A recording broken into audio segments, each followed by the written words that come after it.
Hello dear learners, welcome to Righto Academy. कैसे हैं आप सब? तो बच्चों, जैसा कि हमारा चैप्टर चल रहा था कार्बन एंड इट्स कंपाउंड, जिसमें हमने अब तक कार्बन के बारे में जाना, उसका स्ट्रक्चर, उसका इलेक्ट्रॉनिक कॉन्फ़िगरेशन। फिर धीरे धीरे हमने उसका क्या है क्लासिफिकेशन के बारे में जाना कि कार्बन कंपाउंड के कैसे कैसे हम क्लासिफिकेशन कर सकते हैं। फिर हमने लास्ट वीडियो में नॉमेनक्लेचर भी देखा था कि कार्बन कंपाउंड की नेमिंग कैसे करते हैं। उसके हमने कुछ रूल्स देखे थे जिनके बेसिस पे हम जो है किसी कंपाउंड का नेम रखते हैं। राइट, अब आज की क्लास में बच्चों हमारा जो नया टॉपिक है दैट इज केमिकल प्रॉपर्टी। तो हम अब केमिकल प्रॉपर्टीज के बारे में पढ़ेंगे, किसके? कार्बन कंपाउंड के। So let's write our topic which is chemical properties of carbon compound.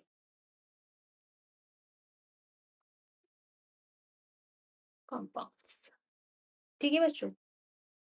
अब बात आती है कि केमिकल प्रॉपर्टीज से मतलब क्या है। तो देखो, केमिकल प्रॉपर्टीज में हमारे पास बेसिकली यहाँ पे हम चार प्रॉपर्टीज के बारे में देखेंगे। कौन सी चार प्रॉपर्टीज? केमिकल। देखो, जहाँ पे भी वर्ड केमिकल आता है, जो हमने आपका जो साइंस की फर्स्ट चैप्टर से स्टार्ट किया था, वहां पे मैंने आपको सबसे पहले केमिकल का ही मतलब समझाया था, कि फिजिकल चेंज और केमिकल चेंज के बारे में पढ़ाया था। तो वही चीज मैं थोड़ा यहाँ पे रिकॉल करना चाहती हूँ, ताकि आप लोगों को वो चीज आपके दिमाग में बैठ जाए, या फिर अगर बैठी हुई है तो उसका क्या है, वो रिवीजन हो जाए।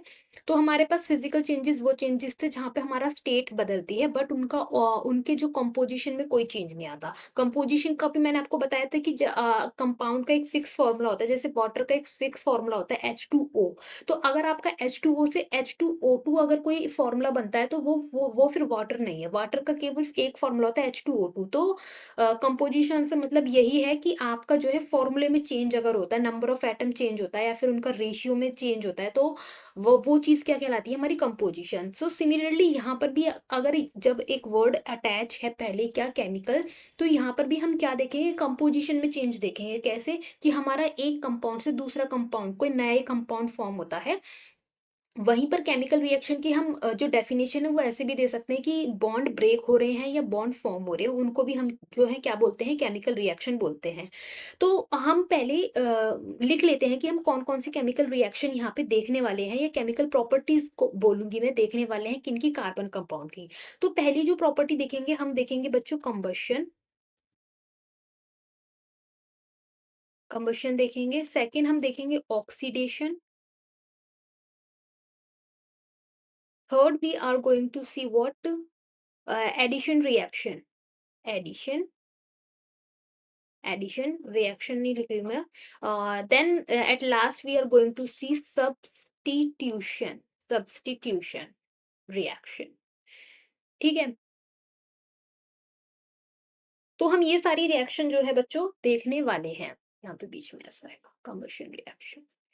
राइट, तो एक एक करके अब हम इन सबको पढ़ने वाले हैं। बेसिकली आप जो केमिकल प्रॉपर्टीज में यही चार प्रॉपर्टीज देखने वाले हो, किनकी? केमिकल कंपाउंड की। तो हम पहली प्रॉपर्टी कौन सी देख रहे हैं अपनी बच्चों? हम देख रहे हैं कंबशन की। कंबशन। तो कंबशन क्या होता है बच्चों? कंबशन होता है किसी भी कंपाउंड का आपका ऑक्सीजन की प्रेजेंस में हीट करना, बर्न करना, वही चीज हमारी जो होती है कंबशन होती है। तो अब हम यहाँ पे किसका कंबशन कर रहे हैं, यानी कि हम यहाँ पे किसको हीट कर रहे हैं? तो सारे कार्बन कंपाउंड है, या फिर ये कहूँ कार्बन के एलोट्रॉप्स है। कार्बन के एलोट्रॉप हो गए, कार्बन के बाकी कंपाउंड्स हो गए, वो उन सब का जो है हम रिएक्शन देखेंगे किसके साथ? ऑक्सीजन के साथ। जब भी आपका बर्निंग होता है ना बच्चों, ये आपका क्लास सिक्स का एक एक्सपेरिमेंट है, मुझे अच्छे से याद है, मैंने बच्चों को कराया था क्लास सिक्स में। कि वहाँ पे आप क्या करते हो कि आपको ये साबित करना होता है कि आपको कोई चीज़ बर्न करने के लिए ऑक्सीजन की प्रेज़ेंस ज़रूरी होती है। तो वहाँ पर क्या होता है कि 2 कैंडल लेते हैं हम, एक कैंडल को हवा में रखते हैं, और एक कैंडल के ऊपर काँच का ग्लास रख देते हैं। तो वो जो काँच के ग्लास के अंदर जो कैंडल रखी है ना, वो थोड़ी देर तक जलेगी, जितनी ऑक्सीजन उस काँच के ग्लास के अंदर थी उसे कंज़्यूम कर लेगी, और उसके बाद जब वो ऑक्सीजन गई, तो वो बुझ जाती है। और जो दूसरी वाली है जिसके ऊपर हमने कोई काँच का ग्लास नहीं रखा, वो जलती रहती है। क्यों? क्योंकि उसे तो आराम से ऑक्सीजन मिल रही है, तो जो बर्निंग का प्रोसेस होता है, उस प्रोसेस में आपको किस चीज़ की रिक्वायरमेंट होती है? ऑक्सीजन की रिक्वायरमेंट होती है। अगर आपके पास ऑक्सीजन नहीं है, तो आपका बर्निंग वाला प्रोसेस नहीं हो सकता। तो यहाँ पे भी सिमिलरली अगर आप हीट कर रहे हो, आप बर्न कर रहे हो, तो आपको ऑक्सीजन चाहिए ही होती है। तो इसीलिए हम जब केमिकल रिएक्शन लिखते हैं ना बर्निंग के लिए, तो हम नॉर्मली बस O2 लिख देते हैं। मैं क्या कहना चाहती हूँ, जैसे मैंने यहाँ पे बोला कि हम कार्बन के कंपाउंड को ही बर्न करने वाले हैं। तो देखो, सबसे पहले मैंने यहाँ पे नॉर्मली कार्बन लिख दिया, ठीक है? इसके अंदर कुछ भी नहीं है। मैंने इसको बर्न करा, तो ये क्या रिलीज़ करता है? ये रिलीज़ करता है बच्चों CO2 प्लस हमें क्या मिलता है? हीट मिलती है।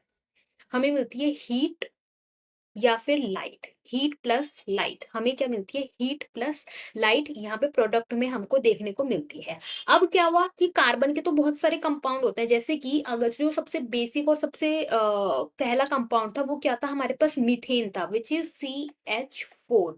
अब अगर हमने इसको बर्न करा, तो हमें क्या मिलता है? हमें CO2 के साथ-साथ H2O भी मिलता है। अब ये H कहाँ से आया? देखो, यहाँ पर H है ना, तो इस वज़ह से यहाँ पर भी H आया। जो वही चीज़, ये सारे रूल्स मैंने आपको चैप्टर 1 में सिखाए थे। चैप्टर 1 बहुत ज़्यादा इम्पोर्टेंट है कि केमिस्ट्री में जितनी भी आपको रिएक्शंस लिखनी है, वो कैसे लिख रहे हो आप। जो चीज़ आपका राइट हैंड साइड में, वो चीज़ आपका लेफ्ट हैंड साइड में भी आएगी। तो यहाँ पर देखो, कोई H नहीं है। ये जो मैंने कार्बन लिया है, ये नॉर्मल कार्बन लिया है विदाउट एनी H, तो यहाँ पे हमें H2O नहीं देखने को मिला। बट नीचे वाले में हमारे पास क्या था? मीथेन में H होता है, तो हमको यहाँ पे क्या है? H2O देखने को मिला है, राइट? तो यहाँ पर भी क्या होगा? आप ऐड कर दोगे क्या? हीट और लाइट को भी आप यहाँ पे लिख दोगे। चलो मैं लिख देती हूँ, हीट एंड लाइट। ठीक है? अब इसके बाद अब हम क्या करेंगे? एक और कोई कार्बन का कंपाउंड लेंगे, जैसे कि हमने अब तक एक अल्कोहल के बारे में पढ़ लिया है। अल्कोहल में मैंने क्या बताया था आपको? हमारा कौन-सा फंक्शनल ग्रुप होता है? हमारा होता है OH। तो मान लो मैंने यहाँ पे लिया है CH2OH, मान लो मैंने इथेनॉल ले लिया, और अगर मैं इसे बर्न कर रही हूँ, तो इसके साथ-साथ भी मुझे क्या मिलेगा? CO2 प्लस H2O मिलेगा, और साथ में यही दोनों चीज़ें मिलेंगी। इसको मैं ऐसे लिख देती हूँ, मतलब यही नीचे लिखा जाएगा, ठीक है? हीट एंड लाइट यहाँ पे जो है रिलीज़ होती है। तो आपका हाइड्रोजन यहाँ पे रिलीज़ हो रहा है, और क्योंकि आपका हाइड्रोजन भी आपका क्या है? रिएक्टेंट वाली साइड में है। तो ये हमारे पास बच्चों क्या होती है? कंबशन की रिएक्शन होती है, जहाँ पे आपके कार्बन कंपाउंड क्या होते हैं? हीट हो रहे होते हैं, बर्न हो रहे होते हैं। कैसे? In the presence of oxygen. तो जो आप रिएक्शन लिखते हो, उसमें आप केवल O2 ही लिखते हो, और प्रोडक्ट साइड में आपको क्या मिलता है? देखो, पहले वाले में आपको कोई हाइड्रोजन नहीं है, तो इसलिए यहाँ पे वाटर नहीं लिखा गया है। सेकंड वाले में आपके दोनों में हाइड्रोजन है, तो दैट्स व्हाई आपको H2O लिखा गया है। अच्छा, अब दूसरी चीज़, ये तो दोनों रिएक्शन जो नीचे लिखी है, ये बैलेंस्ड आउट नहीं है। मैंने एक चीज़ और आपको हमेशा सिखाई है कि लिखते टाइम आपको क्या लिखना है? सबसे पहले बैलेंस करनी है क्या? आपकी इक्वेशन। तो देखो, मैं आपको पहली वाली इक्वेशन तो बैलेंस आउट करके दिखा दूँगी, बट नीचे वाली आपको खुद करनी है एज़ अ होमवर्क, ठीक है?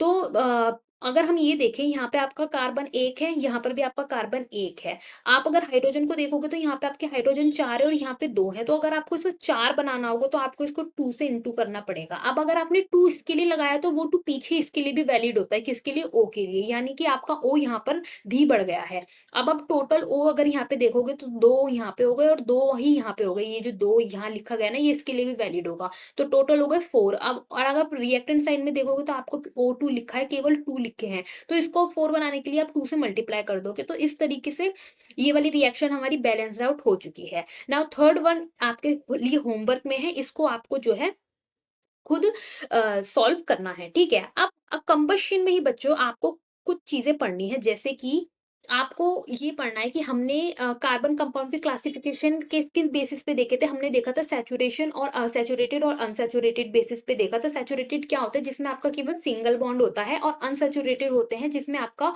डबल और ट्रिपल बॉन्ड होता है, बेसिकली मोर देन 1 बॉन्ड होता है। अब बच्चों, होता क्या है कि अब मैंने जो यहाँ पे कंपाउंड लिखे हैं सारे, इसमें मैंने अभी तो मेंशन नहीं करा कि ये सैचुरेटेड है या अनसैचुरेटेड, बट होता क्या है कि आपका जो सैचुरेटेड कंपाउंड है, वो बर्निंग पर अलग रिजल्ट देता है, और जो अनसैचुरेटेड कंपाउंड है, वो बर्निंग पर अलग रिजल्ट देता है। कैसे? मैं क्या कहना चाहती हूँ, देखो, आपको जो सैचुरेटेड वाले कंपाउंड होते हैं बच्चों, वो आपका कौन सा फ्लेम देते हैं? वो देते हैं ब्लू। मैं यहाँ पे लिख भी देती हूँ, सैचुरेटेड हमारे क्या देते हैं? सैचुरेटेड कंपाउंड्स हमारे देते हैं ब्लू फ्लेम देते हैं, राइट? और अनसैचुरेटेड वाले, मैं दूसरे पेन से लिख देती हूँ, अनसैचुरेटेड कार्बन कंपाउंड हमें देते हैं येलो फ्लेम। क्या देते हैं? Yellow flame. अब इनके एग्ज़ाम्पल क्या होते हैं? देखो, जैसे अल्कोहल है, अल्कोहल हमारा सैचुरेटेड में आता है, जो मैंने यहाँ पे लिखा था ऊपर अल्कोहल वाला, वो हमारा किस में आता है? वो हमारा आ गया सैचुरेटेड में। 1 सेकंड। हाँ। तो जो अल्कोहल है वो हमारा किस में आ गया? वो हम यहाँ पे मैंने ये अल्कोहल लिखा है, ये हमारा आ गया सैचुरेटेड में। तो ये सैचुरेटेड में बच्चों कौन-सी फ्लेम देगा? ये हमें देगा ये ब्लू वाली फ्लेम, जो यहाँ पे ब्लू जलता हुआ आप देख रहे हो, राइट? अब आप दूसरी इमेज, पहली इमेज में देखो, मतलब दूसरी इन द सेंस ये वाली इमेज, पहले तो मैंने ये वाली बता दी। अब आप इस वाली इमेज को देखो, यहाँ पर आप देख रहे हो कि आपको येलो कलर की फ्लेम देखने को मिल रही है। तो ये क्या है बच्चों? देखो, ये जो आपको ब्लू कलर की देखने को मिल रही है, ये आपको मिल रही है सैचुरेटेड वाले की, जो मैंने आपको यहाँ बताया था, ये सैचुरेटेड। और जो आप येलो वाली देख रहे हो, ये आपको मिल रही है देखने को अनसैचुरेटेड वाले की। अब अनसैचुरेटेड के एग्जाम्पल हमारे पास होते हैं, जैसे कैम्फर हो गया, हमारे पास नेफ्थलीन हो गया, ये सारे हमारे पास एग्जाम्पल होते हैं अनसैचुरेटेड हाइड्रोकार्बन के, जो जलने के बाद हमको क्या देते हैं? हमको येलो फ्लेम देते हैं। ठीक है? अब एक बात ये भी आती है बच्चों, कि अगर आपके पास कोई ऐसा सब्सटेंस है जो सैचुरेटेड है, बट उसको जो है अच्छे से ऑक्सीजन नहीं मिल रही है, तो वो भी आपका क्या देता है फिर? येलो फ्लेम ही देता है। मैंने क्या कहा? देखो, पहले मैंने आपको ये बोला कि आपका सैचुरेटेड देगा ब्लू फ्लेम, आपका सैचुरेटेड देगा ब्लू फ्लेम, और अनसैचुरेटेड देगा येलो फ्लेम। बट अगर आपका मान लो आपके पास सैचुरेटेड ही है, बट अगर उसे जो है कंप्लीट ऑक्सीजन नहीं मिला, जैसे कि आपको बर्निंग के लिए ऑक्सीजन चाहिए, जो मैंने अभी आपको बताया, अगर उसे बर्निंग में अच्छे से ऑक्सीजन नहीं मिला जो उसे चाहिए, तो तब क्या होगा कि तब भी वो आपको क्या देता है? वो आपको येलो फ्लेम ही देता है। और इसका एग्जाम्पल क्या है? इसका एग्जाम्पल है आपकी कैंडल्स। आपने देखा होगा कि आपकी कैंडल्स जो है, हालांकि आपके कैंडल में जो बर्निंग होती है उसकी लेयर्स होती हैं, अगर आपने देखा होगा, जो सबसे इनर पार्ट होता है वो अलग होता है, फिर ऐसे ऐसे करके वो बाहर की तरफ जो आता है वो येलो हो जाता है। तो वो क्या होता है? वो आपका एग्जाम्पल है किसका? सैचुरेटेड होने के बावजूद भी वो आपको क्या देता है? आपको येलो फ्लेम देता है। ठीक है, क्यों? क्योंकि वहाँ पे अच्छे से जो है बर्निंग नहीं हो पा रही है ना? बर्निंग नहीं, वहाँ पे जो है अच्छे से ऑक्सीजन जो है उनको नहीं मिल पा रही है, ठीक है? नाउ अब हमारे पास क्या होता है? देखो बच्चों, लैब में जाओगे ना आप, तो लैब में आपको क्या होगा आगे जाके फ्यूचर में? जैसे अभी तो आप 10th क्लास में हो, जब आप 11th और 12th में जाओगे तो आपके लैब में प्रैक्टिकल होंगे, केमिस्ट्री लैब में जब आप जाओगे, तो वहाँ पे आपके पास क्या होता है? एक बर्नसन बर्नर होता है, चीज़ों को बर्न करने के लिए या हीट देने के लिए, ठीक है? तो वहाँ पे क्या होता है कि ये आपको एक बर्नसन बर्नर का मैंने यहाँ पे इमेज दिखा रखी है। अब वो इमेज मैंने क्यों दिखा रखी है? देखो, बंसन बर्नर में ना यहाँ पे जाके एक पार्ट होता है जिसको आप क्या कहते हो? एयर होल कहते हो, ये वाला एयर होल। ये एयर होल बेसिकली आपको क्यों गिवन होता है? ताकि आप इस बंसन बर्नर से अपने अकॉर्डिंग, यानी आपको जो रिक्वायर्ड है जिस तरह की फ्लेम, वो उस तरह की फ्लेम ले सको। कैसे होगा? अगर आपने बंसन बर्नर में जो है एयर होल ओपन रखा, यानी कि ओपन रखने इसका मतलब है आपको अच्छे से जो है ऑक्सीजन मिला, तो आपको मिलेगी वहाँ पे blue flame, which is show what कि आपका, देखो ब्लू फ्लेम आपको क्या दिखाती है? ब्लू फ्लेम ना एक क्लियर फ्लेम मानी जाती है। क्या मानी जाती है? Clear flame. यानी कि आपका जो फ्यूल है वो अच्छे से बर्न हो रहा है, उसे अच्छे से ऑक्सीजन मिल रही है। अच्छी कंडीशन के लिए आपका जो है ब्लू फ्लेम शो करता है अच्छी कंडीशन में। वहीं पर अगर आपका जो है वहाँ पे अगर उसको वो अनसैचुरेटेड है आपका कंपाउंड, या फिर उसको अच्छे से ऑक्सीजन नहीं मिल रही है बर्निंग के लिए, तो वो आपका शो करता है येलो। तो येलो साइन किसके लिए होता है? अच्छी बर्निंग के लिए नहीं होता है। या तो फिर उसे या तो अनसैचुरेटेड के लिए होता है, वो कंपाउंड आपका अनसैचुरेटेड है, नहीं तो क्या दूसरा किसका लिए शो होता है? वो शो होता है कि आपका जो है ऑक्सीजन उसे अच्छे से नहीं मिल रही है। तो आप देख सकते हो यहाँ पे लिखा है कि एयर होल ओपन है, यानी उसे ऑक्सीजन मिल रही है, तो वो आपको क्या देगा? ब्लू देगा। वहीं पर अगर एयर होल आपका क्लोज्ड है, ये वाला एयर होल जो मैं आपको बता रही हूँ, अगर ये आपका बंद है, तो वो आपको कैसी फ्लेम देगा? येलो फ्लेम देगा। ये ऊपर आपका क्या है? बंसन बर्नर की एक इमेज मैंने अटैच कर रखी है इसलिए। ठीक है बच्चों? अच्छा, यही जो आपका कलर है, कलर का आपका एप्लीकेशन होता है आपके घरों में।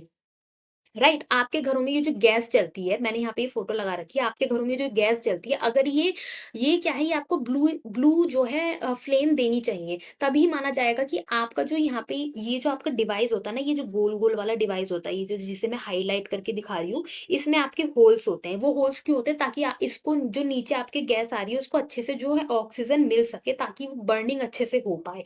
अगर आपको यहाँ पे इस तरह की येलो गैस देखने को मिलती है, या फिर आपके बर्तनों के नीचे जो है ब्लैक ब्लैक होता है, क्योंकि जो येलो फ्लेम होती है ना, उसकी एक प्रॉपर्टी और होती है कि वो आपका जो है स्मोक रिलीज करती है, ब्लैक ब्लैक स्मोक से रिलीज करती है। अगर आपने अक्सर होता है कई घरों में कि उनके बर्तनों के बर्तन जो है नीचे से काले पड़ जाते हैं, वो काला जो पड़ना होता है वो एक अच्छा साइन नहीं है। अच्छा साइन क्यों नहीं है? क्योंकि आपका जो फ्यूल है वो अच्छे से बर्न नहीं हो रहा, वो वेस्ट हो रहा है, उसे अच्छे से ऑक्सीजन नहीं मिल रहा।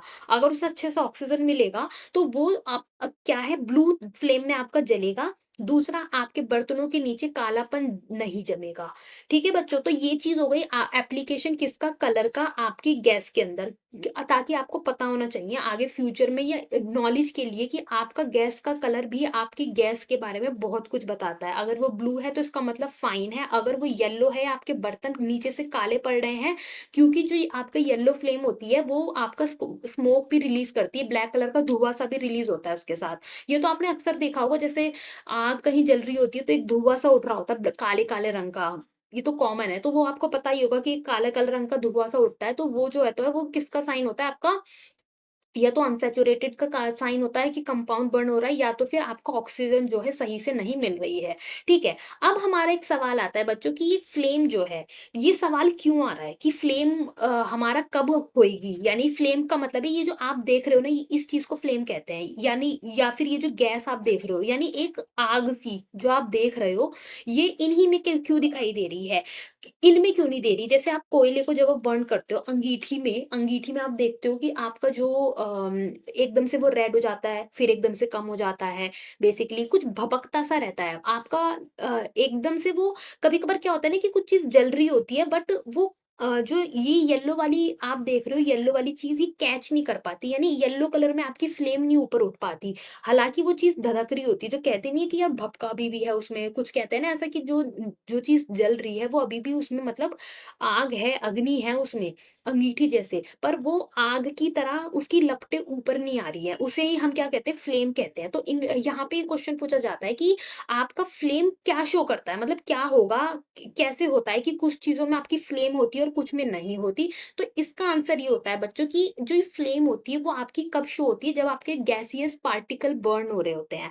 अ, केवल तभी आपकी जो है ये फ्लेम शो हो रही होती है। जैसे आप मान लो किसी लकड़ी को आग लगाते हो, तो उस लकड़ी की सरफेस के ऊपर जो कुछ गंदगी मौजूद होती है, या फिर कुछ एयर पार्टिकल जो मौजूद होते हैं, उनकी वजह से उसमें जो है एकदम से आग लग जाती है। बट उस जब वो पार्टिकल जल जाते हैं अच्छे से, तो उसके बाद वो आग जो है वो बुझ जाती है। लेकिन उसके बाद भी लकड़ी में थोड़ी भपकन रहती है, वो सुलग रही होती है, सुलगना बोलते हैं ना हम हिंदी में कि वो सुलग रही है, तो वो आग उसमें अभी भी होती है, बट वो जो येलो कलर की वो होती है लपटें सी, वो उसमें आनी बंद हो जाती है। वो आनी क्यों बंद हो जाती है? क्योंकि जो ये लपटें आती हैं, ये आती किसकी वजह से? आपके एयर पार्टिकल्स जब बर्न होते हैं, गैसियस पार्टिकल जब बर्न होते हैं, तभी आपकी ये जो लपटें हैं तभी शो होती हैं, वो अदरवाइज़ शो नहीं होती हैं। ठीक है? तो इसका आंसर आपको मिल गया कि ये जो है जब जैसे कोयला हो गया, या जो हमारी लकड़ी है, जलने के बाद वो धधक-सी रहती है, बट उसमें जो ये येलो वाली चीज़, ये लपटें हैं, वो आनी बंद हो जाती हैं। क्यों? क्योंकि आपका जो गैसियस पार्टिकल है वो बर्न हो फिर नहीं हो रहे होते हैं। राइट? तो यहाँ पे हमने अपना एक टॉपिक कवर कर लिया, कौन-सा? कंबशन वाला और फ्लेम वाला, कि फ्लेम का कलर के कि क्या-क्या हमारे को एप्लीकेशंस देखने को मिलते हैं, कैसे-कैसे होता है कि कौन से अब क कंबशन में सैचुरेटेड वाले में कौन-सा कलर आता है, अनसैचुरेटेड वाले में कौन-सा कलर आता है। आपके घर में गैस का कैसा कलर आना चाहिए, उसके बारे में भी बात कर लिया। और तीसरी हमने बात करी किसकी? फ्लेम के बारे में, कि किन सब्सटेंस में आपकी फ्लेम जलती है, दिखती है, और किन में आपका फ्लेम नहीं दिखती है, और नहीं दिखती तो उसकी वजह क्या होती है। ठीक है बच्चों? अब हम अपने नेक्स्ट टॉपिक पे मूव करते हैं, व्हिच इज़ आपका क्या? कोल एंड पेट्रोलियम। ठीक है? अब हमारा नेक्स्ट टॉपिक है बच्चों, कोल एंड पेट्रोलियम। पेट्रोलियम। तो ये क्या होता है बच्चों? देखो, आपने कहानियाँ सुनी है, कहानियाँ क्या, हिस्ट्री ही है कि हमारी पृथ्वी पे पहले डायनासोर्स रहते थे, है ना? कहाँ गए वो डायनासोर्स, कहाँ चले गए, क्या हो गया उनका? तो हुआ क्या बच्चों कि ये पृथ्वी तो बहुत सालों पुरानी है, राइट? कितने ही लाखों साल पुरानी पृथ्वी है, बट जिन लोगों के बारे में हम पढ़ते हैं, हमें कैसे पता कि डायनासोर्स थे? हमें उनके अवशेष मिलते हैं, है ना? खुदाई करते हैं तो उनका ढाँचा मिलता है, उनके फॉसिल्स मिलते हैं। इसको हम फॉसिल फ्यूल भी कहते हैं। Coal and petroleum are also known as fossil fuels, ठीक है? तो अब इनका ये नाम कैसे पड़ा, या फिर हमारा कोल और पेट्रोलियम क्या होते हैं?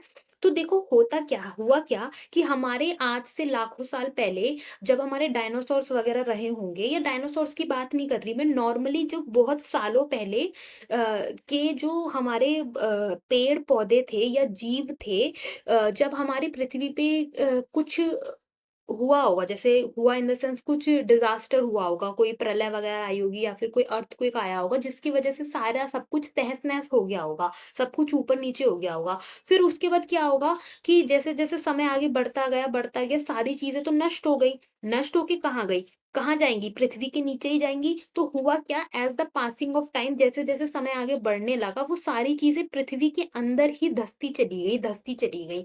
और फिर क्या हुआ कि जैसे-जैसे हमारा समय आगे बढ़ता गया, वो सारी चीज़ें कन्वर्ट होती रही किसमें?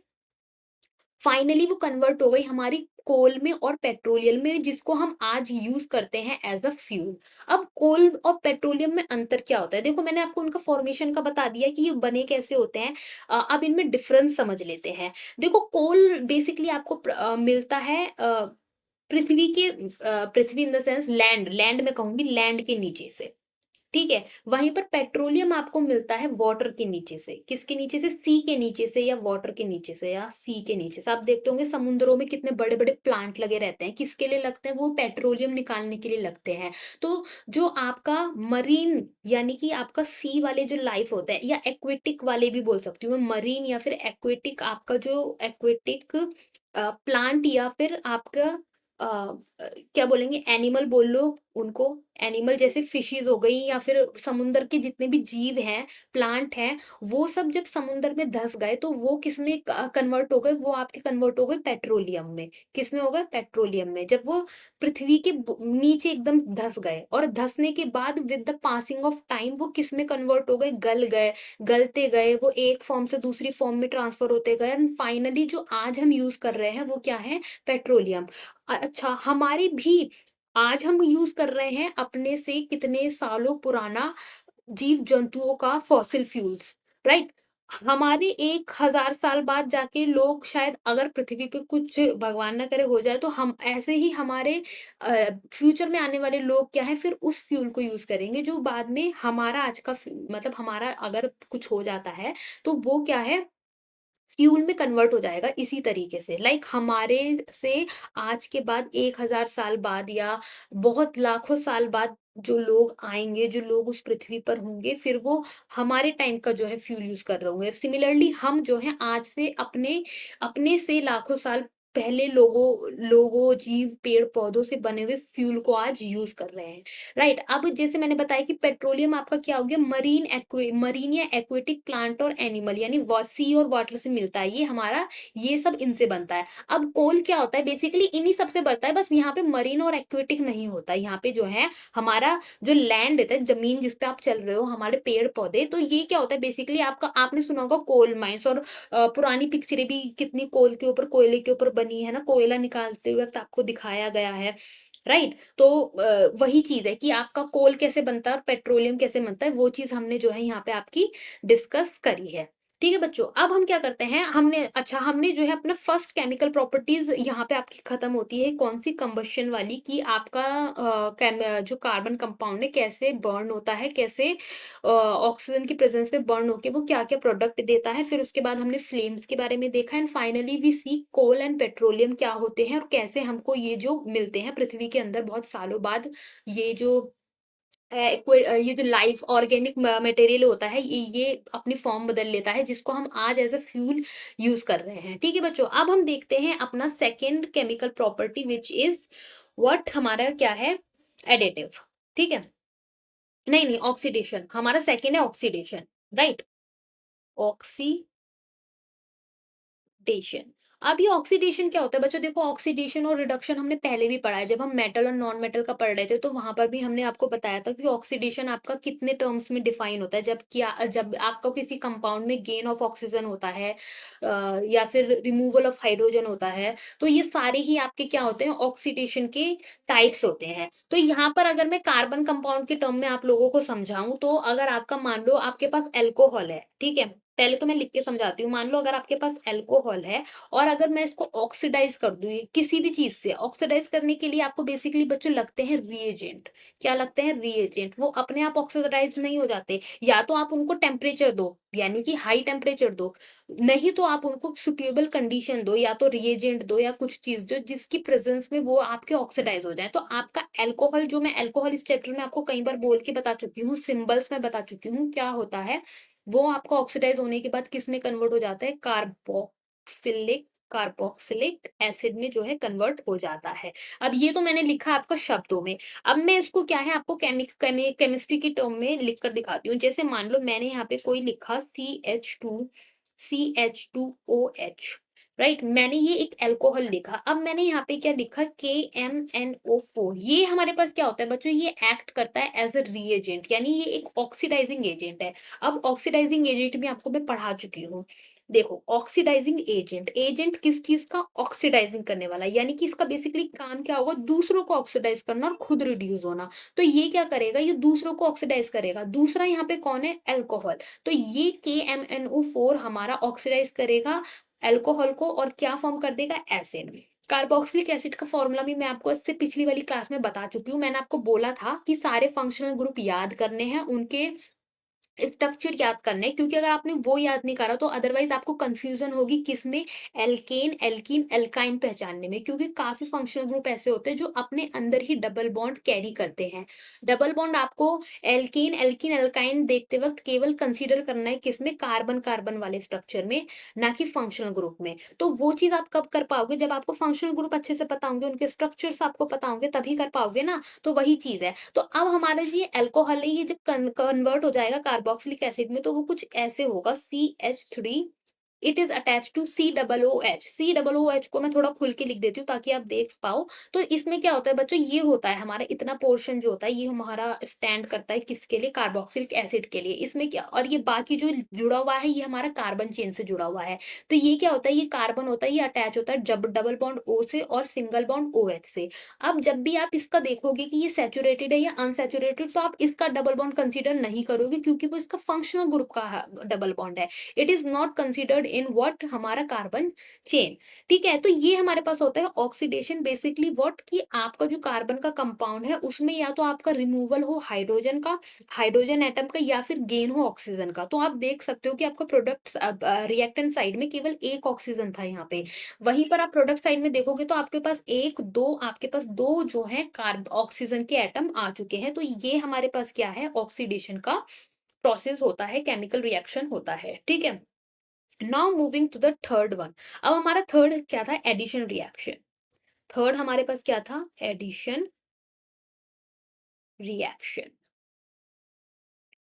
अब यहाँ क्या होता है बच्चों? थर्ड एडिशन रिएक्शन में आपके पास होता है कोई अनसैचुरेटेड कार्बन कंपाउंड। अब अनसैचुरेटेड में क्या आ गया? आपका डबल बॉन्ड आ गया, आपका ट्रिपल बॉन्ड आ गया। मान लो अभी मैं कंसीडर करती हूँ कोई डबल बॉन्ड वाला कंपाउंड, ठीक है? अब मैं इसको अटैच कर दे रही हूँ। मैं अभी इसको RH से नहीं कंसीडर अटैच करूंगी, क्योंकि हाइड्रोजन, ये क्या होता है आपका? बेसिकली एडिशन होता है यहाँ पे किसका? हाइड्रोजन का ही एडिशन होता है। तो यहाँ पे मैं R कर रही हूँ। अब R से यहाँ पे मेरा मतलब है ये कोई कार्बन से ही कनेक्टेड है, ठीक है? ये आप R इज़ इक्वल टू कोई कार्बन की ही चेन जा रही है, आप इसको ऐसे अज़्यूम करो, बट ये हाइड्रोजन जो है नहीं है, ठीक है? अब यहाँ पे एडिशन रिएक्शन में क्या होता है? यहाँ पे आपका एडिशन होता है किसका? H2 का। H2 का जो है आपका एडिशन होगा, वो एडिशन कैसे होगा?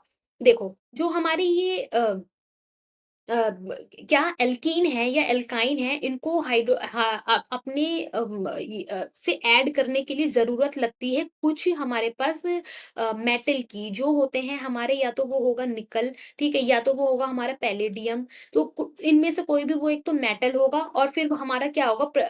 एडिशन हो जाएगा किसका? एच का। तो वो एडिशन कैसे होगा कि ये डबल बॉन्ड नहीं आएगा। क्यों? क्योंकि इन डबल बॉन्ड की जगह पर आएंगे हमारे 2 एच। तो ये हमारे जो है इस बार कार्बन की वैलेंसी आप पूरी करोगे, पहले तो आप लगा दो दोनों आर, क्योंकि यहाँ पे 2-2 4 आर हैं टोटल, तो आपने आर लगा दिए, ठीक है? अब आपने जो 2 नए बॉन्ड बने हैं यहाँ पे लगा दो आप हाइड्रोजन। तो बेसिकली कि यहाँ पे क्या हुआ है, एडिशन हुआ है। देखो ऐड का मतलब क्या होता है, मान लो आपके पास पहले 3 था, 3 में आपने 2 ऐड करा, तो 2 ऐड करा तो आपका क्या बन गया, 5 बना। तो आप इसे क्या बोलोगे, आप इसे नॉर्मली एडिशन ही तो बोलोगे। यहाँ पर भी यही हुआ है कि आपका एक कंपाउंड था, कोई एल्कीन थी, आपने उसमें प्लस ऐड कर दिया, प्लस कर दिया क्या, H2 को। अब आपने इसको H2 को ऐड कर दिया, तो आपका ये जो नई स्पीशीज बनी है, आप देखो इसमें आपकी पहली वाली स्पीशीज यानी एल्कीन भी है और इसमें H भी है, जो 2 नए H लगे हैं वो भी है।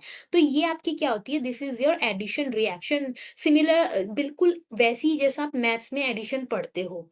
ठीक है, उस तरीके आपको जो बात ध्यान रखनी है वो ये ध्यान रखनी है कि ये एडिशन रिएक्शन ऐसे ही नहीं हो जाती है कि बस आपने ये एल्कीन लिखा और H लिख दिया। यहाँ पर आपको ज़रूरत पड़ती है को अलग से कुछ और मटेरियल की, जो आपका ईज़ कराते हैं, ईज़ यानी आसानी से कराते हैं, जिनकी वजह से आपकी एडिशन रिएक्शन आसानी से हो जाती है, जल्दी हो जाती है। ये वो सब्सटेंस होते हैं। तो ये हमारे पास क्या होते हैं, निकल हो गया, पैलेडियम हो गया, तो ये कुछ ऐसे सब्सटेंस है जो हमारे जो एडिशन रिएक्शन है वो अच्छे से कराते हैं। अच्छा, अब जो दूसरी चीज़ है आपको एडिशन रिएक्शन के बारे में वो ये जाननी है कि ये हमारी बहुत हेल्पफुल रिएक्शन रहती है, एडिशन रिएक्शन किसमें, जब हम हमारा वेजिटेबल ऑयल को सैचुरेटेड ऑयल में चेंज करते हैं। वेजिटेबल ऑयल बेसिकली हमारे क्या होता है, हमारा जो फैट होता है बच्चों, वो हमें 2 तरह से मिलता है। एक तो मिलता है हमें प्लांट से, मैं नई स्लाइड से आपको बता देती हूँ। जो हमारा फैट है बच्चों, वो हमें 2 तरीके से मिलता है। एक तो मिलता है हमें प्लांट से और दूसरा हमें मिलता है एनिमल से। जो एनिमल से मिलता है हमें, वो हमें मिलता है अक्सर सैचुरेटेड, सैचुरेटेड। अब एनिमल से हमें क्या मिलता है? एनिमल से हमें मिलता है घी, जैसे घी मिल गया, आपको बटर मिल गया, ये सब आपके क्या हैं? एनिमल प्रोडक्ट होते हैं। अगर आपको जो प्लांट से मिलता है वो मिलता है आपको अनसैचुरेटेड। क्या मिलता है आपको? अनसैचुरेटेड मिलता है प्लांट से। और इसमें आते हैं आपके क्या, ऑयल्स वगैरह। ठीक है, जैसे आपका वेजिटेबल ऑयल हो गया, आपका मस्टर्ड ऑयल हो गया, आपके बहुत सारे ऑयल हो गए, सोयाबीन ऑयल हो गए, वो सारे ऑयल आपके कहाँ से आते हैं? प्लांट से आते हैं और वो होते हैं अनसैचुरेटेड। अब इसमें जो जानने वाली बात है वो ये है कि ये हमारा जो है हेल्दी होता है और ये हमारा अनहेल्दी होता है। कौन सा? अनसैचुरेटेड वाला। कंपेयर करने में अगर आप इसे कंपेयर करोगे वेजिटेबल ऑयल से, तो वो आपका हेल्दी होगा और ये वाला आपका उतना हेल्दी में नहीं आता है। हेल्दी में आपका आता है वेजिटेबल ऑयल। तो आपका ये जो एडिशन रिएक्शन है वो बहुत ही ज़्यादा हेल्पफुल रहती है, किसे? आपका सैचुरेटेड वाले अनसैचुरेटेड वाले को सैचुरेटेड कन्वर्ट करने में। क्योंकि देखो ये जो आपका डबल बॉन्ड है, ये आपका किस में आ गया? ये आपका आ गया अनसैचुरेटेड में, जहाँ पे आपका डबल और ट्रिपल बॉन्ड आते हैं, ये उस वाली कैटेगरी में आ गया। और जब आपका हाइड्रोजन ऐड हो जाता है, जो आपका डबल बॉन्ड है वो चेंज हो जाता है किसमें? सिंगल बॉन्ड में। तो वो आपका किसमें चेंज हो गया? अनसैचुरेटेड से सैचुरेटेड में चेंज हो गया। ठीक है, तो वही चीज बोली गई है कि आपका ये हेल्पफुल रहता है किसमें? आपका प्लांट वाले यानी अनसैचुरेटेड से सैचुरेटेड वाले में चेंज करने में, जो है आपका एडिशन रिएक्शन बहुत फ़ायदेमंद रहता है, यूज़फुल रहता है। और ये होता किसकी प्रेज़ेंस में है? ये बहुत बिल्कुल याद रखना है, बहुत ज़्यादा इम्पोर्टेंट है। निकेल या पैलेडियम के प्रेज़ेंस में ये जो है रिएक्शन करी जाती है, ठीक है? तो यहाँ पे हमने अपनी 3 केमिकल रिएक्शन देख ली है। Now moving to the 4th and last one, which is substitution reaction. कौन-सी है? Substitution reaction. अब ये कौन-सी रिएक्शन होती है बच्चों? इसमें क्या होता है, इसमें आपके पास कोई एक एल्केन हुआ मान लो, ठीक है? कोई एक एल्केन मान लो, मैंने इथेन करा, मैंने मीथेन नहीं करा, मैंने इथेन करा, तो मैंने लिखा है CH2। हम हर बार मीथेन ही नहीं ले सकते, है ना? 3 3CH3, राइट? अगर मैं इसे खुल के बनाऊँ, मैं इसे थोड़ा खुल के बना देती हूँ क्योंकि ये फ़ायदेमंद रहे यूज़फुल रहेगा। तो मैंने यहाँ पे ऐसे करके, अच्छे से नहीं बने डंडे। मैंने ऐसे करके यहाँ पे 6H बना दिए, राइट? ये है हमारे पास एल्केन। अब सब्स्टिट्यूशन रिएक्शन मैंने आपको बच्चों पहले भी बता रखी है, जब हमने फर्स्ट चैप्टर पढ़ा था मैंने वहाँ पे बताया था कि जब कोई एक आपका सब्सटेंस किसी दूसरे को सब्स्टिट्यूट कर देता है, तो वो हमारा क्या, कौन-सी रिएक्शन कहलाती है? सब्स्टिट्यूशन रिएक्शन कहलाती है। अब यहाँ ये सब्स्टिट्यूशन रिएक्शन क्यों है? क्योंकि यहाँ पे क्या होना है कि आपका कोई एक एलिमेंट, आपका कोई एक एटम यहाँ पे सब्स्टिट्यूट हो जाएगा किसी दूसरे से, किसी दूसरे से। अब होता क्या है कि ये जो सब्स्टिट्यूशन वाली रिएक्शन रिएक्शन है ये इतनी आसानी से नहीं हो सकती। क्यों नहीं हो सकती? क्योंकि आपका जो एल्केन है वो उतने रिएक्टिव होते ही नहीं है। इनको आपको रिएक्शन कराने के लिए ज़रूरत पड़ती है किसी हीट की, किसी सनलाइट की, किसी ऐसे फ़ॉर्म की ज़रूरत पड़ती है जो आपको एनर्जी प्रोवाइड कर सके। तो मान लो मैंने यहाँ पे सनलाइट दे दी, ठीक है? मैंने यहाँ पे sunlight they the as a form of energy और सनलाइट के साथ मैंने यहाँ पे इसे रिएक्ट करवा दिया किससे? Cl2 से। तो हमें फाइनली प्रोडक्ट क्या देखने को मिलेगा कि हमारा यहाँ पे कोई एक एटम ऑफ हाइड्रोजन सब्स्टिट्यूट हो जाएगा किससे? क्लोरीन से। तो हमें फाइनली प्रोडक्ट में क्या मिलेगा? हमें मिलेगा, मैं सिमिलरली ऐसे ही ड्रॉ करती हूँ जैसे मैंने अपना रिएक्टेंट ड्रॉ करा है ताकि आपको अच्छे से चेंज देखने को मिल पाए। ठीक है? तो मैंने यहाँ पे देखो पाँचों के पाँचों ये जो हैं 5 ये जो 5 हैं ये पाँचों के पाँचों मैंने यहाँ पे बनाए हैं, बट मैंने केवल इसको नहीं बनाया, क्यों? क्योंकि इसकी जगह पे हमारा आ चुका है क्या? क्लोरीन। इसके बाद हमें जो प्रोडक्ट में इसके अलावा जो मिलेगा वो हमें मिलता है क्या? HCl। ये वाला H और इसका एक Cl, देखो आपने देखो यहाँ पे Cl2 है, तो एक Cl तो इसका यहाँ लग गया और एक Cl ने जाके अटैच हो गया H के साथ और क्या फॉर्म कर दिया? हमारा HCl। तो जो ये यहाँ पे रिएक्शन हुई है वो क्या हुई है? सब्स्टिट्यूशन रिएक्शन हुई है। सब्स्टिट्यूशन रिएक्शन के बारे में मैंने आपको क्या बताया कि आपका कोई एक एलिमेंट, एक एटम रिप्लेस हो जाएगा, सब्स्टिट्यूट हो जाएगा किसी दूसरे एटम से, उस रिएक्शन को हम क्या कहते हैं? सब्स्टिट्यूशन रिएक्शन कहते हैं। ये तो हो गई इसकी डेफिनेशन। दूसरी चीज़ जो आपको इसके बारे में जाननी है वो ये है कि ये अपने आप से नहीं हो जाएगी कि हाँ भाई आपने सब्स्टिट्यूट कर दिया। यहाँ पे आपको ज़रूरत लगी, क्यों? क्योंकि आपका जो एल्केन है वो इतने रिएक्टिव होते ही नहीं है। यहाँ पे आपको ज़रूरत पड़ेगी किसी फॉर्म ऑफ एनर्जी की, किसी हीट की या सनलाइट की। तो यहाँ पे हमने क्या गिवन है? यहाँ पे हमने दे रखा है सनलाइट। तो सनलाइट की प्रेजेंस में हमारा सब्स्टिट्यूशन रिएक्शन जो है आसानी से हो जाती है। तो बच्चों ये थी चारों रिएक्शंस, कौन सी?